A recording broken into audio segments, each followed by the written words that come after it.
We had a super late, hot summer this year, so I have been so excited that the temperatures are starting to drop, and that means all things fall for me. I'm starting to think about pumpkins and apples and autumn and everything in its glory. So today I'm showing you how to make homemade apple cider. Instead of going out to those coffee shops and getting the sugar-laden version, you can just make it super quick. You could do it on the stovetop, or if you're having company, throw it in the slow cooker and just let it simmer all day. Your guests can just dish up straight from the slow cooker and it'll keep it warm without having to keep the stove on. So we're starting with some unfiltered apple juice. What you're looking for if you're not making it at home is that it's that cloudy kind of color. You don't want the clear processed apple juice. You also don't want any added sugar, so just make sure that you get a 100% apple cider at the store. Or if you have a juicer and you just want to make your own apple cider fresh from apples, use a combination. I think that it really makes the flavor profile so much better. So use some crisp tart apples, use some more kind of sweet baking apples. I like to do a combination of Granny Smith, some Fuji, and some Red Delicious.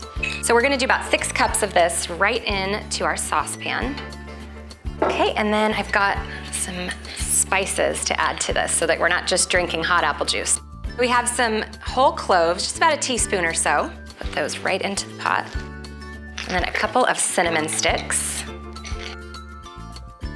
And these guys are my favorite. They're so pretty with their star shape. To be quite honest, I never know what to call them. Is it anise or anise? Star anise, we'll just say that. Throw 3 or 4 of those into the pot. And then we've got a couple fresh oranges and lemons. We're just going to zest that right into the pot. This just really gives it a fresh, bright flavor. Use a microplane if you have one. You might know this for shredding Parmesan cheese if you used to eat dairy and you don't anymore. Now you can use it for your citrus. By the way, some people go like this. I like to do it this way because I like to be able to see when I get down to the white pith. If it's upside down, I can't tell, and I don't want any of that bitterness in my juice. If you are serving guests, I think a really beautiful thing to do is just cut a few slices of the citrus and just kind of float them on top.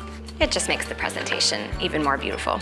Just gonna fire up our stove and let this simmer for about 30 minutes. It doesn't even need to come to a boil. You just wanna warm it up so that all of the spices start to release their flavors into the apple juice. And I put a little cinnamon stick in these mugs. Just adds another kick of flavor as the guest is sipping on it. You can also kind of use it as a stir stick. I've got my little fall critter mugs here to enjoy this fall treat with. And we'll just ladle our juice in here. Try to avoid the cloves. Nobody really wants to bite down on a clove. You could also run this through a strainer if you want. Cheers to autumn.